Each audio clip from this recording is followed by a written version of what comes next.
Merci. Merci, bonjour à chacun. Je suis vraiment très heureux, très honoré de pouvoir être parmi vous aujourd'hui. J'ai mon ami Narcisse qui me manque là.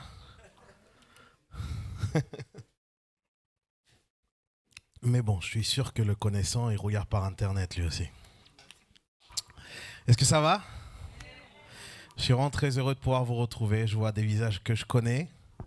Et je suis vraiment très heureux de vous voir. Je vois d'autres personnes qui servent aujourd'hui, qui ne servaient pas hier. Et je trouve ça extraordinaire. Félicitations à chacun.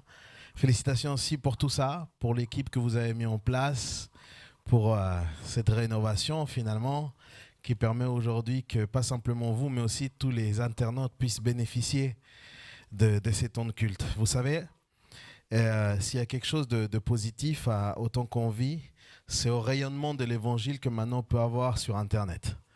Et je pense que ça c'est positif et ça vaut vraiment le coup d'investir là-dessus. Du coup, voilà, je tiens à vous féliciter pour ça. Je remercie aussi le Seigneur parce que Dieu nous donne la santé avec mon épouse qui vous salue. Alors on a 2 petits, vous comprenez bien que vu les circonstances, aller avec les petits un peu partout, même dans l'église, c'est pas toujours facile. Du coup, ils vous passent le bonjour et je les salue parce que je suis sûr aussi qu'ils me regardent. Aujourd'hui, je vais vous parler d'un sujet qui m'a beaucoup touché et que je crois pourra être vraiment bénéfique pour l'Assemblée. Je voudrais vous parler de la paix sans compromis. Et il y a un texte biblique sur lequel je souhaite m'appuyer parce qu'il n'a pas toujours bien été utilisé ou bien interprété. Et je souhaiterais pouvoir déjà le voir avec vous. Lisons ensemble dans Matthieu chapitre 5, dans les Béatitudes, le sermon sur la montagne. Il y a un verset particulier qui parle de la paix, vous connaissez sûrement tous, en tout cas ceux qui sont dans la foi depuis un certain moment. Matthieu chapitre 5, verset 9 nous dit la chose suivante, nous dit « Heureux ceux qui procurent la paix, car ils seront appelés fils de Dieu. » Et je trouve ce verset extrêmement important, puisque ce verset nous parle d'identité. Quand on dit que nous sommes appelés fils de Dieu, c'est la base de notre identité. Mais surtout, il nous donne un rôle et une fonction précise à tous ceux qui sommes enfants de Dieu. Ça veut dire celui de procurer la paix. Et je sais très bien que ce n'est pas toujours évident de procurer la paix. Ok? Parfois, on vit des circonstances, des situations dans lesquelles ce n'est pas trop la paix qu'on démontre. Ok? Et c'est le cas de tout le monde. Et j'ai toujours trouvé qu'on utilise ce passage un peu à tout va. Et il est vrai que chaque chrétien est appelé à être un artisan de paix, c'est ce que la Bible déclare. Autant dans la société, autant dans l'église, mais encore plus important, et là je veux parler à chacun d'entre nous, je m'inclus dedans, à être un artisan de paix chez nous, dans notre famille. Et on va se dire les choses ce matin, d'accord? Combien savent qu'il y a des saisons de vie dans lesquelles il est très difficile d'avoir la paix à la maison? Vous êtes d'accord avec ça? Vous avez l'impression que c'est une guerre civile à la maison. Ok? Que tu as l'impression que tout le monde se soulève et tu ne sais pas où tu vas arriver. Mais je vais spécifier un petit peu de quelle paix est-ce qu'on parle ici. Parce que ce même Jésus qui va enseigner donc ce sermon, ce même Jésus qui va parler sur ça, il va faire une déclaration qui peut sembler un peu controverse, si je peux dire ça comme ça. En fait, quand on voit dans Matthieu chapitre 10, allez maintenant à quelques chapitres plus loin, Matthieu chapitre 10, verset 34, ce même Jésus, écoutez-moi bien ça parce que ça peut sembler un paradoxe, hein, mais ce même Jésus, il va dire ceci: je ne suis pas venu apporter la paix, mais l'épée, ça veut dire le combat. Du coup, là, je me dis, il y a 2 versions de Jésus ou quoi là? Tu vois? Et c'est important, en fait, ici, la réponse à ce qui pourrait être notre intrigue aujourd'hui sur ce verset-là, se trouve juste les 2 versets qui suivent, le verset 35 et 37. Continuez à lire avec moi. La réponse se trouve là. Oui, je suis venu opposer le fils à son père, la fille à sa mère, la belle-fille à sa belle-mère. Et combien savent que c'est pas très difficile ça? Ok? On aura pour ennemis les membres de sa propre famille. Et là, essayez de souligner, si vous avez de quoi souligner, il écrit, celui qui aime son père ou sa mère plus, et c'est ce plus-là qu'il faut entourer, plus que moi, n'est pas digne de moi. Celui qui aime son fils ou sa fille plus que moi, n'est pas digne de moi. Et je vais vous expliquer à quel point l'amour dont Jésus parle est lié à la paix de laquelle nous devons procurer chacun d'entre nous. Ce texte, pour moi, il est fort parce que ici, la question n'est pas de il ne faut pas aimer sa famille. Okay? Ce n'est pas ça que Jésus est en train de dire. La nuance est faite sur le plus. Le fait d'aimer plus.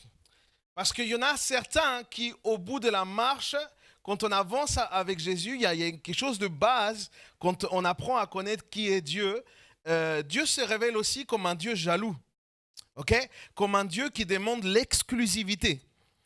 Et je ne voudrais pas, parce qu'il y a des personnes à qui je partageais ce message, ils me disent, mais Léandro, c'est pas que j'aime moins Dieu que ma famille, etc. C'est que je l'aime autrement. Mais il ne s'agit pas tellement de ça, parce que aimer plus Dieu, ça veut dire l'aimer par-dessus tout. Lui donner la première place, ça veut dire le prioriser sur nos parents, sur nos enfants, ou sur les amis, les personnes que vous avez choisies volontairement d'aimer.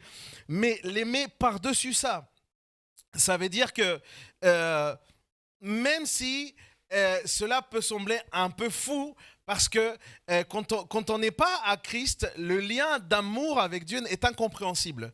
C'est pour ça que la Bible nous invite tout d'abord à naître de l'esprit pour pouvoir comprendre les choses de l'esprit. Amen. Et il faut comprendre que Jésus, ici, quand il dit « je viens apporter le combat », il est en train de dire « je suis en train d'apporter le combat là, qu'il va avoir dans ton cœur en fait ». Parce que toi, tu vas devoir te battre toute ta vie avec ton ego. Je savais que personne n'allait dire « amen » à ça. Non, je le savais. Jésus, il est en train de demander tout simplement un amour qui est légitime. Jésus est celui qui nous a aimés d'abord. Je crois que sans cet amour, il nous est impossible d'atteindre la paix avec les autres. Et il en va sans dire que sans avoir la paix avec Dieu, il est impossible aussi d'avoir la paix avec les gens. Ok? Donc la première étape pour pouvoir procurer la paix, c'est déjà d'être en paix avec Dieu. Amen. Et c'est l'invitation d'ailleurs que l'apôtre Paul fait à chaque fois que vous prenez la Sainte Seine, par exemple. Il dit réconciliez-vous. Parce que c'est fondamental dans la communion les uns avec les autres de pouvoir toujours chercher la paix. Amen. Donc je parle ce matin particulièrement de la paix dans les relations. C'est sur ça que je vais me focaliser. Plus que la paix avec Dieu, vous avez déjà peut-être eu pas mal de sujets là-dessus. Je vais vous parler aujourd'hui de ce qui est concret, de ce qui va servir à l'Assemblée. Et même si ce n'est pas facile, et par ces temps où les relations aussi peuvent être un petit peu distancées, c'est important qu'on puisse retrouver certaines bases. Et je dois vous confesser que ce sujet de la paix sans compromis, ce n'est pas un sujet innocent pour moi. C'est un sujet que ça fait très longtemps que Dieu a déposé sur mon cœur. Et comme il l'avait déposé sur mon cœur, j'aime pas traiter les choses superficiellement. J'aime bien vraiment essayer de chercher le plus de profondeur dans la parole de Dieu, même si on a beau creuser, ça ne s'arrête jamais. Hein. C'est un puits sans fond, hein, la parole de Dieu. C'est vraiment, la Bible dit que c'est une source intarissable. Okay? Mais j'ai cette profonde conviction que la paix de Dieu est en tout cas en cohérence avec notre vie de disciple. Et la paix... Pour moi, comme il l'était dit là dans les versets, celui qui aime plus n'importe quoi son père, sa mère, plus que moi n'est pas digne de moi. Du coup, je crois que Dieu nous appelle à avoir une paix aussi qui soit digne de lui. Et c'est pour ça que je vous parle aujourd'hui d'une paix sans compromis. Et c'est quoi la compromission déjà? Qu'est-ce que ça veut dire? Si Dieu est un Dieu de vérité, je crois que la paix qu'il nous demande d'exercer doit être basée sur la vérité. Okay? Et s'il y a quelque chose sur laquelle les gens peuvent être corrompus, c'est sur la vérité. Et vous pouvez le voir autour de vous, vous pouvez le voir à la télé, vous pouvez voir combien de gens ont une facilité à retourner leur veste. Ça s'appelle le fait d'avoir des compromis, ok? Et Dieu nous appelle à une paix sans compromis. Donc, une paix basée sur la vérité, ça veut dire qu'elle ne doit pas être corrompue. Et je vais vous donner un exemple certain. Et l'exemple que je vais vous donner maintenant va faire que peut-être certains d'entre vous, vous allez me détester, mais ce n'est pas grave, j'assume. Ok?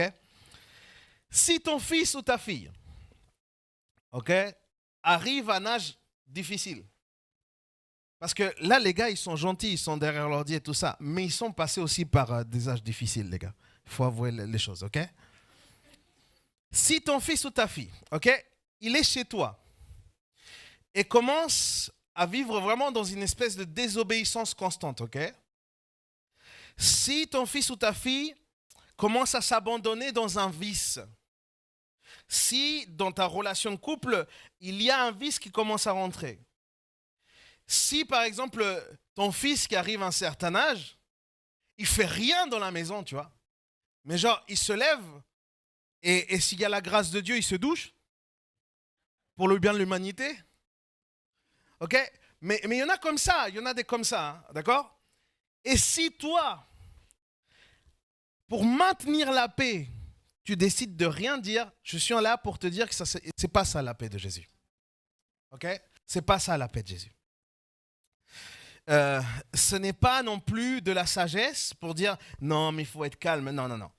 La paix comme ça là, c'est une paix corrompue, c'est une paix biaisée et c'est plein de compromissions. C'est ça. Hein. Et je voulais vraiment vous donner cet exemple concret et ça tombe bien, je ne connais pas vos vies familiales. Ok? Mais je ne sais pas pour toi, mais moi, je ne vois pas non plus que Jésus agisse comme ça. Dans un espèce de non, mais reste calme, il n'y a pas de souci, tu vois. Moi, je vois plutôt un Jésus qui confronte. Ok? Parce que Jésus a démontré tout au long de son parcours ici sur terre, et là, je voudrais que vous puissiez retenir ça, que la tolérance n'est pas au-dessus de la vérité. Et ça, c'est très, très important. Parce que nous sommes aujourd'hui entourés, et nous sommes dans une société dans laquelle on nous pousse constamment à tolérer bien des choses. Ok? Mais nous, en tant qu'enfants de Dieu, nous ne pouvons pas nous corrompre à ce que la parole de Dieu nous dit. Et ce n'est pas facile, les amis. Ce n'est pas facile. Les temps vont devenir de plus en plus durs. Les temps vont devenir de plus en plus compliqués d'assumer qui nous sommes. Mais je crois que le Seigneur peut nous aider. Amen. Jésus n'enseigne pas à chercher les conflits. Je suis en train de vous le dire aussi. Hein. Et il faut vraiment que je vous le dise parce qu'il y en a aussi qui prennent genre la parole de Dieu pour entrer dans des débats. Moi, je n'ai jamais vu Jésus débattre. Hein. Lui, c'était oui ou non, c'est tout. Ok? Je ne dis pas que la société n'a pas avancé grâce au débat. Moi, je ne suis pas un fanat de débat, d'accord? Parce que je trouve que dans un débat, il y a toujours deux arrière-plans. Et selon l'éducation, selon ton parcours, tu es plus ou moins équipé pour pouvoir débattre. Du coup, c'est toujours injuste. Mais moi, je crois que Jésus disait oui ou non. Ok? Moi, en tout cas, c'est ce que je vois de Jésus. Après, si vous voyez d'autres choses, je veux bien apprendre. Ok? Jésus, il enseigne à vivre vraiment les gens en paix. D'ailleurs, 1 Corinthiens chapitre 7, verset 15 nous dit « Vivre en paix avec tous les hommes ». Mais comment vivre en paix si d'abord on ne vit pas dans la vérité? Et c'est ça le truc. C'est que c'est vraiment notre base. Selon l'enseignement de Jésus, la vérité et la paix, c'est indissociable. Hein? Et ça fait partie des choses pour lesquelles l'évangile dérangeait déjà profondément les chrétiens, dérangeait, dans la société des contemporains de Jésus. C'est pour ça, parce qu'ils vivaient déjà dans une certaine vérité, et cette vérité dérangeait la société. C'était le cas des premiers chrétiens. Et je crois qu'aujourd'hui encore, on est dans ces cas-là. Il y a des valeurs bibliques qui dérangent, les amis. Et c'est un constat. C'est pour ça que Jésus, quand il nous appelle à lui, il nous dit, mon gars, tu veux venir, ok, mais prends ta croix et suis-moi. Suis-moi. Et ça veut dire aussi vivre dans les valeurs qui par moments vont être différentes à celles de notre société et avoir ces valeurs malgré que ça puisse déranger. Et l'une de ces valeurs, bien sûr, c'est le fait de vivre, parler et vivre dans la vérité. On est dans une société aussi dans laquelle on nous appelle, on nous incite à l'égocentrisme, ok? Avec nos Facebook, avec nos réseaux sociaux, etc. On est tous le héros de nous-mêmes. Moi, j'ai l'impression que parfois, je vois parfois mon Instagram, parce que j'ai Instagram, les gars. Tu veux me follow? Mais parfois, je vois mon Instagram et je me dis, mais le gars sur Instagram, j'aimerais bien être comme lui en vrai. Parce que parfois, on fausse les choses. Et on montre la meilleure version de nous-mêmes, mais on n'est pas dans la vérité concrète. Vous voyez ce que je veux dire? Et Jésus nous dit tout simplement, en tout cas, que la paix pour Jésus, ce n'est pas un synonyme d'apaisement. Parce que la paix dont Jésus nous parle, ce n'est pas un calmant, les amis. C'est pas ça. La paix de Dieu ne s'est pas faite sans prix. C'est ça qu'il faut considérer. Et le prix de la paix de Dieu, ça a été le sang de Jésus. Je vous rappelle que Dieu a envoyé son Fils pour pouvoir rétablir la relation entre l'humanité et le Créateur. Ok ? Mais pour pouvoir rétablir cette relation, ça veut dire pour pouvoir remettre la paix entre l'humanité et le Créateur, il a fallu que quelqu'un paye pour ça. Et ça a été Jésus. Donc le prix de la paix de laquelle nous devons procurer, eh ben, c'est le sang de Jésus, les amis. Et je crois que c'est pour ça aussi que ça nous coûte, et c'est pour ça aussi que ça va être difficile pour nous. Ok ? Ça ne va pas être quelque chose de simple d'être toujours dans une attitude qui va procurer la paix. Et c'est pour ça que pour moi, la paix de Dieu, c'est quelque chose de profond. John Stott, je ne sais pas si vous connaissez, mais c'est un excellent commentateur biblique.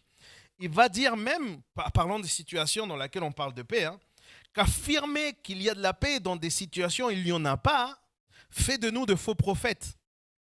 Et ça m'interpelle les amis, parce que parfois nous-mêmes, avec nos yeux simplement sans regarder les cœurs, on se dit, ah c'est bon, la situation elle est réglée, c'est bon, la situation elle est traitée, mais c'est pas vrai.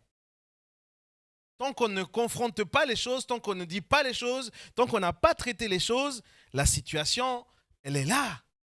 Et il y a un dicton populaire qui dit, le temps finira par tout guérir, mais c'est un mensonge satanique ce truc-là. Le temps ne guérit rien du tout. Le temps peut apaiser les choses, mais ne guérit pas. Le seul qui est capable de guérir, c'est Jésus-Christ. Amen. Et Jésus guérit. Et quand Jésus nous guérit, et guérit par exemple une personne qui ne procure pas la paix, ben, la personne maintenant, elle pose des actes de repentance qui peuvent à leur tour aussi apaiser le cœur de la personne qui a été touchée ou affectée. La paix, c'est sans doute aussi vivre dans une réconciliation constante, comme je vous le disais. Et nous devons le dire, la paix ne peut pas exister ou perdurer sans des constantes réconciliations. La vraie paix avec les autres, c'est une vraie réconciliation, c'est le vrai pardon. Mais le vrai pardon, c'est ça le problème, les amis, c'est que ça nous coûte. Et je crois que ça nous coûte la réconciliation, la paix, la vérité, tout ça, parce que ce sont des véritables trésors pour ceux qui le vivent, pour ceux qui l'expérimentent. Et au risque que vous me détestiez encore plus, c'est pas grave, je vais dire les choses. Je suis là pour dire les choses. Ok ? Les églises, les amis, nos communautés, nos familles, peuvent par moments être envahies par beaucoup de mensonges, par des faux semblants, par des choses non dites, des situations non traitées, qu'on veut éviter pour des raisons qui peuvent sembler tout à fait correctes, comme celle de maintenir la paix. Allô? Je ne m'attendais pas de toute façon à un amen là-dessus. Mais il faut comprendre le prix de la paix de Jésus et aussi de marcher dans la vérité, les amis. Confronter les situations ne veut pas dire rentrer dans un conflit. Et je voudrais vraiment dissocier les choses. La plupart du temps, quand on confronte une situation, c'est plus le fait de mettre en lumière une chose. Dire quelque chose qui ne s'est pas dit et qui a causé du tort, qui a causé du mal. Et vous savez pourquoi c'est si important de le faire? Et là, c'est un encouragement pour tous ceux qui peuvent souffrir dans des relations familiales, dans les relations de communauté. Pourquoi c'est si important de le dire? Parce que tant qu'on ne le dit pas, ça reste dans le secret. Et ça reste dans ce qui est obscur. Et pour que Dieu agisse, il faut simplement le mettre en lumière. Vous voyez? À l'heure où l'image a une telle importance, comme je le disais, notamment sur les réseaux, où on est visible, on opte beaucoup plus pour couvrir nos difficultés, couvrir notre honte au travers de faux semblants, plutôt que de traiter de vrais conflits et d'en guérir. C'est ça qui se passe. Nos familles peuvent se remplir de masques comme vous tous là qui êtes là devant moi avec vos masques. Je vous félicite pour ça parce que c'est bien. Il faut garder votre masque. Hein. Ils peuvent se remplir par des masques, ok? Il y a comme un espèce de grand maquillage. J'ai l'impression que par moment, nos familles, on dirait que c'est une pièce de théâtre. Ok? Parce que tout le monde joue comme un rôle, mais personne n'est qui il est vraiment. Et on est obsédé comme ça par l'image qu'on peut projeter. Et on veut projeter une image de perfection au lieu même de résoudre les conflits que nous pouvons avoir et atteindre vraiment la paix que Dieu nous demande. Et nous pouvons le constater, et je vais vous le dire, les chaînes familiales qui sont là de génération en génération, elles naissent toujours dans ce qui est obscur et dans ce qui est caché. Beaucoup de choses qui se répètent. Si vous sortez quelque chose à la lumière, vous allez constater qu'il y a un lien avec vos parents, avec vos grands-parents, ou peut-être avant. Des choses qui peuvent être lourdes, des choses moches. Parce que je vais vous dire, quand on commence à vraiment traiter les affaires comme Dieu souhaite qu'on les traite, eh ben on va voir notre misère, les amis. On va voir la misère qui peut y avoir dans notre maison. OK? Mais c'est tellement important parce que Jésus veut briser ces chaînes-là. Ça vaut le coup. Il faut le faire avec de la sagesse, il faut le faire peut-être parfois accompagné. Mais mes amis, il faut le faire. C'est extrêmement important. Parce que c'est finalement là, dans l'obscurité, c'est que là où on ne laisse pas la place pour que Dieu agisse. Et par moments, on se dit, on cache tellement les choses qu'on va même croire que Dieu ne voit pas ces choses-là. On arrive à se convaincre soi-même, mais déjà, Dieu les voit d'une. Et de deux, c'est que Dieu veut libérer nos cœurs, il veut les guérir. Et pour ça, on a besoin d'enlever ce manteau de la honte qui couvre ces choses-là. Est-ce que c'est beau? Non, les amis. Est-ce que c'est agréable? Non. C'est pas agréable parfois de traiter ces choses-là. Mais c'est notre misère qui se trouve là. Mais je suis là pour vous poser quelques questions. Nous n'avons pas un Dieu spécialiste de nous retrouver dans notre misère la plus horrible? Je ne sais pas vous, mais moi, quand Dieu est venu me retrouver, ce n'était pas quand j'étais au top. Hein? Allô? Je crois que Dieu est le spécialiste de venir nous retrouver dans nos misères les plus horribles, les amis. Est-ce qu'on n'a pas un Dieu qui se glorifie dans notre faiblesse? Est-ce qu'on n'a pas un Dieu qui est capable de transformer le mal en bien, les amis? Est-ce qu'on n'a pas un Dieu qui est capable vraiment de briser nos chaînes familiales? Moi, je crois que Dieu est capable, sans doute pour procurer la paix. Dieu nous demande de vivre de vraies réconciliations. Mais tu ne peux pas aspirer à une vraie réconciliation si tu n'as pas déjà traité les choses, si tu n'as pas mis en lumière les choses. Combien de fois j'ai pu avoir écho de disputes, j'ai pu observer, et même parfois d'en vivre, il faut le dire, comme des semblants de réconciliation. Vous voyez ce que je veux dire? On va dire pardon un peu pour l'image, mais ça se voit qu'il n'y a pas de vrai pardon parce qu'il n'y a pas d'acte, il n'y a pas d'acte de repentance derrière. Il n'y a pas un changement de mentalité. Il n'y a pas vraiment une peine, une douleur exprimée. Vous voyez ce que je veux dire? Les gens peuvent vraiment faire les acteurs, mais Dieu connaît les cœurs. Et des semblants, Parce que parfois, sans traiter les vraies affaires, sans traiter les situations, sans traiter les mots qu'il peut y avoir dans les cœurs, c'est impossible vraiment de vivre de réelle réconciliation. C'est pour ça que je crois qu'à la réconciliation, il y a toujours une action divine de Dieu. L'apôtre Paul nous explique dans Colossiens chapitre 1, verset 20. Colossiens chapitre 1, verset 20. Pour lui, il associe toujours la paix à la réconciliation. Regardez ça.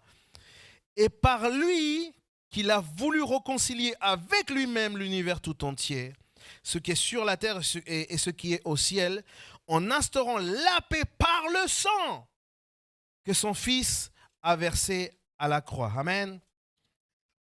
Et dans cette même démarche, je crois qu'il nous est demandé en tant que disciples de constamment aspirer à cette paix. Et je sais bien que la réconciliation doit être un acte mutuel. C'est-à-dire qu'il doit y avoir l'engagement des deux personnes. Mais vous savez, il y a des démarches, il y a un début de réconciliation que parfois ça dépend de nous. OK?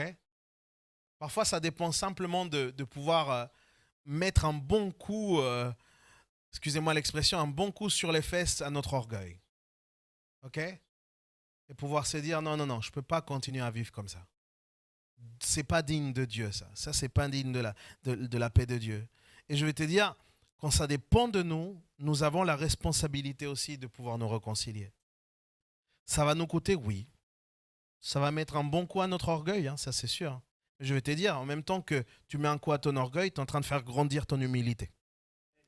Et ça, c'est digne des enfants de Dieu. Amen. Je crois que Dieu ne peut pas se glorifier dans des familles ou dans des communautés où on vit une paix avec des compromis. Je crois que spirituellement, il y a un impact à ça. D'ailleurs, quand Jésus pria pour l'Église, pour toi et pour moi, il va demander à Dieu le Père, deux choses qui sont importantes. L'une, c'est de nous garder du diable et du mal. Et l'autre, c'est de nous consacrer à la vérité. Regarde à quel point est-ce que pour Dieu, c'est important. Hein? Lis avec moi Jean chapitre 17, versets 15 et 17. C'est un passage connu. Hein? Jean chapitre 17, versets 15 à 17 nous dit « Je ne te demande pas de les retirer du monde, mais de les préserver du diable. Ils ne t'appartiennent pas au monde comme moi, je ne lui appartiens pas. » Et là, regardez ça. « Consacre-les par la vérité. Ta parole est la vérité. » Amen. Et je vais vous le dire haut et fort clairement. Dieu ne se glorifiera jamais dans les cachotteries. Jamais. Dieu ne se glorifie pas dans la poussière qu'on cache sous le tapis. Dieu est un Dieu de lumière et un Dieu de vérité. Et la paix se trouve là où il y a la lumière et la vérité. Et je sais de quoi je vous parle. OK? Comme vous le voyez, je n'ai pas une tête de Polonais parce que je ne suis pas polonais. Moi, je suis chilien. OK? Je suis un latino, un vrai. Un vrai, d'accord? Je danse et tout. Alléluia. Et dans ma culture, l'apparence, c'est super important. Dans ma culture, OK? Ce qu'on appelle la réputation familiale, c'est quelque chose de très important. Le problème, c'est que quand Dieu est venu me confronter par la parole de Dieu, et il m'a dit, Léandro, il existe une culture plus importante et qui est au-dessus de la tienne, qui s'appelle la culture du royaume de Dieu. Et que j'ai vu que dans la culture du royaume de Dieu, les choses qui étaient importantes dans ma culture ne l'étaient pas, et au contraire, ils vont même à l'encontre de ça. Puisque personne, Dieu demande d'être quelqu'un de superficiel. OK? Et moi, j'ai pu vivre familialement des chaînes et des situations tellement terribles, des mots vraiment sales qui étaient là de génération et de génération dans ma famille. Et quand ça a été exposé, Et qu'on a fait ce pas parce que Dieu nous a encouragés dans ça, d'aller voir les personnes, de les confronter, de voir et de dire, tu as causé du tort, est-ce que tu reconnais ces torts et quand on est parti vers ça, je suis devenu déjà l'ennemi public de ma famille. Hein. Disons les choses comme elles sont, parce que ça ne leur plaît pas, ça ne plaît pas à ça. Mais néanmoins, les amis, à un moment, je me suis dit, mais à quoi bon ça sert que je fasse tout ce que je suis en train de faire? À quoi bon que je puisse m'exposer comme ça? À quoi bon de voir parler de ça? Et c'est là où Dieu m'a rassuré parce qu'il m'a dit, Léandro, peut-être qu'effectivement, maintenant, eux te détestent. Peut-être que maintenant, eux, aujourd'hui, ils te voient mal comme ça. Mais tu es en train de briser une chaîne et à partir de toi, toutes les générations d'après ne seront plus affectées par ce mal parce que tu as pris la peine de vouloir faire rentrer la vérité dans ta famille. C'est pas agréable. C'est pas facile. Mais le prix du sang de Jésus, c'est beaucoup trop fort pour que ce soit simplement superficiel, les amis. Je ne peux pas me permettre du coup de prêcher une paix discount ou pas chère. Parce que l'évangile que je prêche, ce n'est pas un évangile pas cher, les amis. L'enseignement biblique va loin concernant la paix, la réconciliation. Et je ne sais pas si on mesure qu'elle implique aussi du coup de la repentance. Ça veut dire reconnaître le mal qu'on a fait, de le regretter tant que possible. Et surtout d'essayer de réparer les choses, c'est important. Demandez-le aux deux frères que nous pouvons retrouver dans l'histoire de Genèse. Et moi, ça me touche beaucoup cette histoire. Genèse 25 avec Jacob et Ésaü, vous vous souvenez? Les deux frères qui étaient dans un conflit. Jacob, lui, il s'est dit, c'est pas grave, je continue. Vous voyez, c'est terrible. Tout le monde connaît cette histoire? Tout le monde, c'est pas grave. Si quelqu'un ne la connaît pas, je vais le dire. Peut-être qu'il y a des internautes qui nous regardent, qui ne connaissent pas l'histoire. En fait, Jacob et Ésaü étaient deux frères. Ésaü était l'aîné. Et l'une des bénédictions les plus importantes familiales, c'est ce qu'on appelle la bénédiction qui est liée au fait d'être l'aîné de la famille.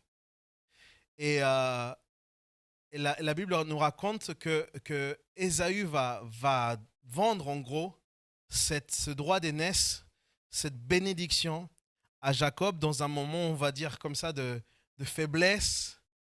Et ce qui va se passer, c'est que vraiment, Jacob va manigancer avec sa maman tout un plan pour pouvoir acquérir cette bénédiction.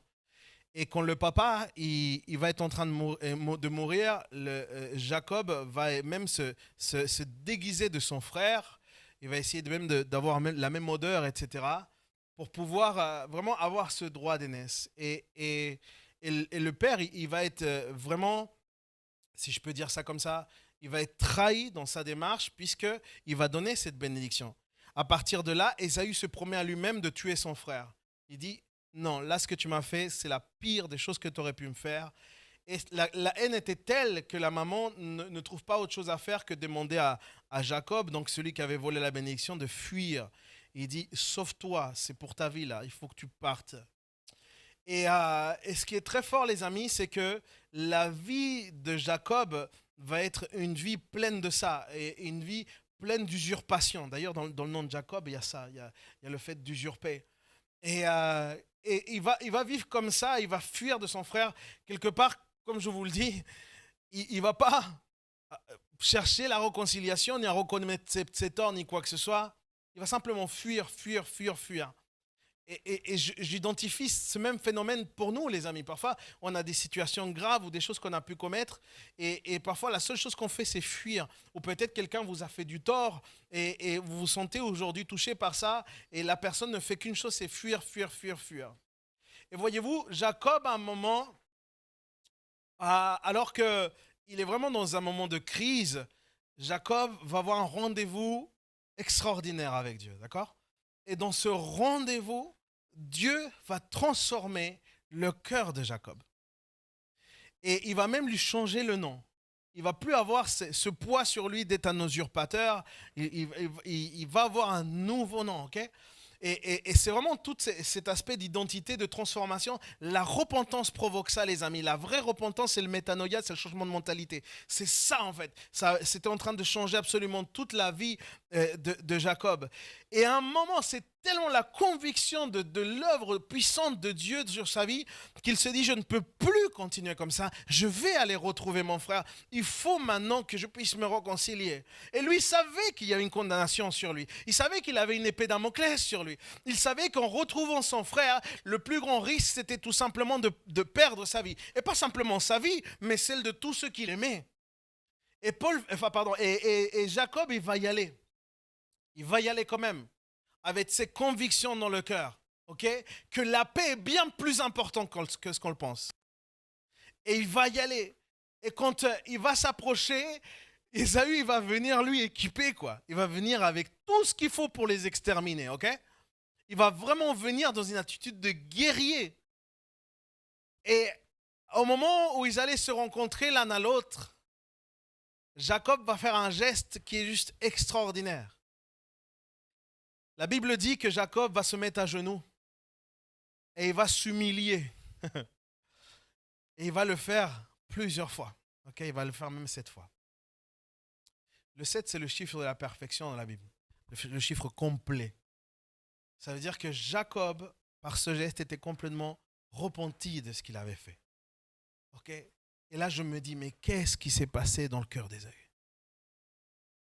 Parce que la Bible nous dit quelque chose d'extraordinaire. C'est que Ésaü ne venait plus avec l'épée, mais il venait avec les bras ouverts pour se réconcilier avec son frère. Alléluia. Dieu est capable de ça, les amis. Parce que Dieu veut la paix, mais une paix sans compromis. Son cœur était repentant. Son cœur était disposé à reconnaître sa faute et à payer même de sa vie s'il le fallait pour le mal qu'il avait commis. Comprenez ça. Et ce qui est fort, c'est que cette réconciliation est marquée justement par la volonté d'une vraie paix. Et pour une vraie paix, il a fallu vraiment s'humilier. Il y a toujours ça. Genèse chapitre 32, c'est là où vous voyez ça. Il se prosterna, chapitre 33, verset 2, pardon. Il se prosterna 7 fois jusqu'à terre avant d'arriver à son frère. Ésaü courut à sa rencontre, le prit dans ses bras, se jeta à son cou et l'embrassa. Et tous deux se mirent à pleurer. Waouh! Waouh! Et moi, je crois en Dieu, les amis. Et je crois que le même Dieu qui a opéré dans le cœur de Jacob peut opérer dans nos cœurs aujourd'hui. Le même Dieu qui a opéré dans le cœur d'Ésaü peut opérer dans nos cœurs aujourd'hui. Amen. Se prosterner, cette fois, ça veut dire ça, être totalement repentant. Il aspirait à une vraie paix, pas à une paix superficielle. Il voulait une paix basée sur la vérité. Et par là même, il voulait aussi briser cette chaîne familiale de discorde et d'usurpation, de tromperie qu'il y avait dans la famille. Parce que c'est ça qui se passe, les amis. On ne se rend pas compte. Il peut y avoir des conséquences d'actes de personnes qui ont été avant nous. Et le fait de nous approcher de Dieu nous fait aussi que Dieu nous interpelle sur ces choses-là. Et Dieu nous interpelle pour pouvoir les mettre en lumière. Pour que Dieu commence à agir. Mon frère, ma sœur, la vérité libère. La vraie paix change et fait une totale différence dans ta vie et dans celle même de ton prochain. Et Dieu nous pousse aujourd'hui à être de vrais artisans de paix. De vrais artisans de paix. Et je vais finir avec ça. Si ma sœur qui était en train de jouer au piano peut revenir, s'il te plaît, merci beaucoup. Pour finir, je dois vous rappeler que bien sûr, la paix commence avec Dieu. Et peut-être que parmi nous, ou peut-être que parmi les personnes qui nous regardent sur Internet, aujourd'hui, on se rend compte que finalement, on n'est pas si en paix que ça avec Dieu. Et Dieu veut opérer une œuvre extraordinaire dans ta famille, dans ton foyer. Dieu veut opérer une œuvre extraordinaire dans ta génération familiale au travers de toi. Mais il ne peut le faire que si d'abord tu rentres en paix avec Dieu, quoi. Et je veux le dire, Dieu a déjà fait le pas. Parce que parfois on est comme dans l'attente. Parfois on en veut à Dieu. On a des saisons de vie où on en veut à Dieu. Okay? On a des saisons de vie dans lesquelles on a vécu un mal, on a vécu une souffrance. Et c'est comme si on cherche que... Et c'est fou à dire ce que je veux dire, mais au fond, sentimentalement, c'est ce qu'on vit. C'est comme si on cherche à que Dieu nous demande pardon. Ok? Mais je vais vous expliquer quelque chose. Pour tous ceux que ce sentiment peut venir. Et je ne juge pas ce sentiment. Mes amis, on est humains. Ok? Moi, j'ai toujours peur des TTS, les très très spirituels. Ceux qu'on dirait, ils sont déjà dans le ciel. Tu vois ce que je veux dire?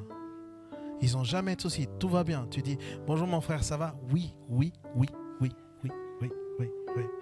C'est un truc de fou. C'est un extraterrestre. Et ça m'embête aussi, ceux qui sont de l'autre côté, tu sais, les négatifs là. Ceux que tout va mal, on dirait ils vivent un enfer. Et c'est constamment ça. Parce que ces deux extrêmes sont à éviter. Ça, c'est notre prédication. Mais je crois que quand on a ce sentiment-là d'en vouloir à Dieu, je voudrais vous rappeler une chose. C'est que si Jésus est venu sur terre, si Dieu a donné son Fils, c'est parce que lui, d'abord, il voulait la paix avec nous. Tout acte de paix que nous allons avoir avec Dieu, ce n'est que la réponse à l'acte que lui, il a déjà posé. Dieu a déjà tout accompli, les amis. Il a déjà tout fait. Et je ne vais pas rater cette occasion pour donner l'opportunité aussi à quelqu'un peut-être qui a besoin de retrouver la paix avec Dieu d'abord. Mettons-nous debout ensemble, les amis, s'il vous plaît. Et là où vous êtes, ceux qui nous regardent par Internet, je vous demandais simplement de pouvoir fermer vos yeux maintenant. Je voudrais vous accompagner dans une prière. Mais avant de prier, je voudrais que chacun puisse se recueillir là où nous sommes. Et pour cela, je vous invite à chacun fermer vos yeux. Peu importe qui est à votre droite, à votre gauche, devant, derrière. Même moi, je ne suis pas du tout important ici. Parce qu'au-delà de ce que je peux dire ou faire, je crois que le Saint-Esprit veut œuvrer dans les cœurs. Et aujourd'hui, le rendez-vous important, tu l'avais avec Dieu. Et dans ce rendez-vous important, la première chose, c'est est-ce que tu es en paix avec Dieu? Et si tu veux être en paix avec Dieu, il n'y a qu'une chose à faire, les amis. La Bible dit que Dieu ne résiste pas à un cœur contrit et humilié. Ton orgueil peut-être t'empêche de te rapprocher de Dieu. Mais ton humilité et la foi en Dieu, c'est le chemin pour pouvoir retrouver ton Père ce matin. Alors là où tu es, pense à ce qui t'a éloigné de Dieu. Ce qui aujourd'hui peut être un empêchement pour pouvoir avoir cette fluidité dans la relation avec Dieu. Pense un instant à ça et présente-le à Dieu. Et dis-lui, Seigneur, je ne veux que plus rien m'empêche de venir vers toi. Et la Bible nous dit quelque chose de puissant, que maintenant nous avons un accès libre au trône de la grâce de Dieu. Amen. Alors là où tu es, tout simplement, dis, Seigneur, je veux, à partir de ce matin, vraiment me retrouver en paix avec toi, Seigneur. Je veux retrouver la paix avec toi, Seigneur. Et je veux prier pour tous ceux qui aujourd'hui ont besoin d'être en paix avec Dieu. Seigneur, au nom de Jésus, déjà merci parce que toi, en venant sur terre, toi, en donnant ta vie, tu es venu rétablir cette paix entre la création et le Créateur. Et parce que Seigneur, toi, tu es venu dans un acte de paix, on veut répondre à cette paix en te donnant nos cœurs, Seigneur. En disant, Seigneur, on renonce à nous-mêmes pour pouvoir te suivre, Jésus. On renonce à nous-mêmes pour porter cette croix qui nous amène vers toi. Et aujourd'hui, Seigneur, même si cela peut me sembler difficile, aujourd'hui, Seigneur, je détermine une paix avec toi. Non pas à cause de ce que je peux faire ou je ne peux pas faire, mais à cause de ce que tu as déjà fait. Ta paix a un prix et le prix, ça a été ton sang à la croix. Alors par le sang de Jésus, aujourd'hui, je retrouve ma paix avec toi au nom de Jésus. Alléluia. Et je voudrais aussi prier ce matin, particulièrement pour ceux qui se sont reconnus dans ces situations peut-être familiales, de travail ou autres, professionnelles, amicales, dans lesquelles vous voyez qu'il n'y a pas la paix, dans lesquelles vous voyez qu'il y a des semblants, dans lesquelles vous voyez qu'on est en train de diluer ce que Dieu veut vraiment mettre en lumière. La première chose que je veux prier pour toi, c'est pour que Dieu t'équipe de vraiment son Saint-Esprit, parce que la Bible nous dit que l'Esprit de Dieu, ce n'est pas un esprit de timidité, mais de courage.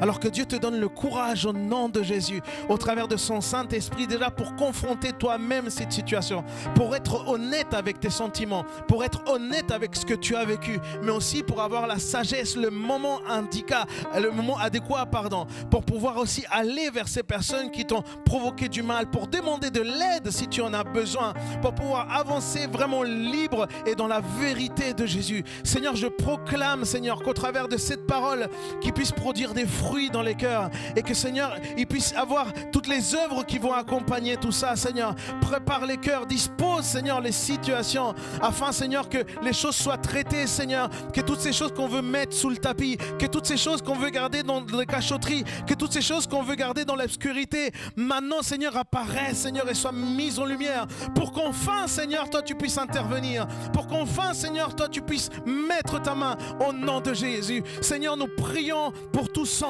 vos semblants, Seigneur. Nous prions, Seigneur, parce que nous ne voulons plus marcher dans cette voie, Seigneur. Nous voulons être une église honnête, Seigneur. Nous voulons être des enfants de Dieu à l'image de ce Dieu qui a été envoyé pour nous, Seigneur.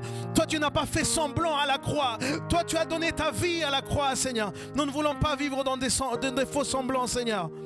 Aujourd'hui, Père éternel, emmène-nous vers cette vérité, parce que c'est la vérité qui nous rend libres au nom de Jésus.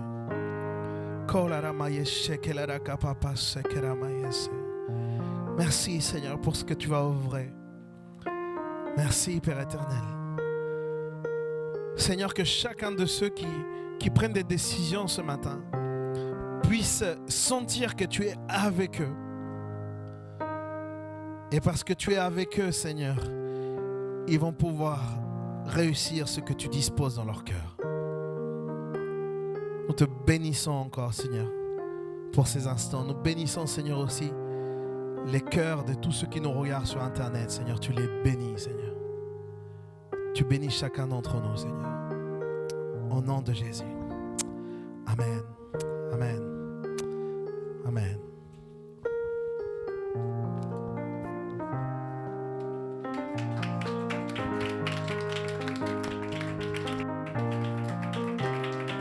Merci Seigneur, merci Seigneur, que Dieu soit béni. Merci Pasteur Leandro, que Dieu te bénisse. Alors je propose que pour nous qui sommes au premier culte, si on peut se lever, on va prier pour le Pasteur Leandro. Que Dieu le bénisse et que cette parole reste dans nos cœurs, que nous soyons des instruments de paix, que nous puissions. Est-ce qu'on peut tendre nos mains vers lui, prier pour lui? Seigneur, nous voulons te bénir, nous voulons te bénir pour ton serviteur. Seigneur, merci pour ta parole, Seigneur. Merci, Seigneur, de l'avoir utilisé, d'avoir parlé à nos cœurs, Seigneur, de façon puissante. Seigneur, merci parce que nous croyons que, Seigneur, tu l'as suscité en ce jour, Seigneur, spécifiquement, Seigneur, pour que des cœurs soient guéris. Nous prions, Seigneur, de le bénir, Seigneur, de bénir, Seigneur, son épouse, ses enfants, Seigneur, que tu puisses encore, Seigneur, oh, comme ta parole le dit, Seigneur, plonger encore ses pieds dans l'huile de ton onction, Seigneur, afin que tu nous donnes cette dimension surnaturelle, Seigneur, qu'à travers, Seigneur, son appel, son ministère, Seigneur, que des vies brisées soient restaurées, soient réconciliées.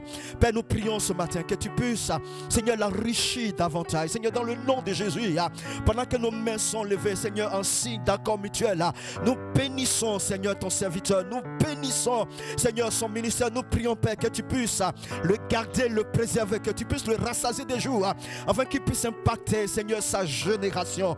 Père, nous te rendons la gloire, merci, et nous croyons, Père, que ce que nous demandons, Seigneur, tu le fais, tu l'accomplis toujours. Bénis bénis, Seigneur, abondamment. Seigneur, de façon puissante, ton serviteur. À toi l'honneur, Seigneur, à toi la gloire, l'élévation pour ton serviteur, le pasteur Leandro, Seigneur. Nous louons ton merveilleux nom, Seigneur, pour ce que tu as accompli encore dans les vies au travers de lui ce matin. Sois béni, Seigneur, au nom de Jésus, que tout le peuple dise. On acclame très fort le Seigneur pour lui. Merci, que Dieu soit béni. Merci d'être là pour le premier culte. Voilà, merci de faire place pour le deuxième culte. Je vais me mettre juste dehors à la porte avec le pasteur. On va juste sortir juste pour vous saluer avec le coude, mais pas avec l'embrassage. Merci.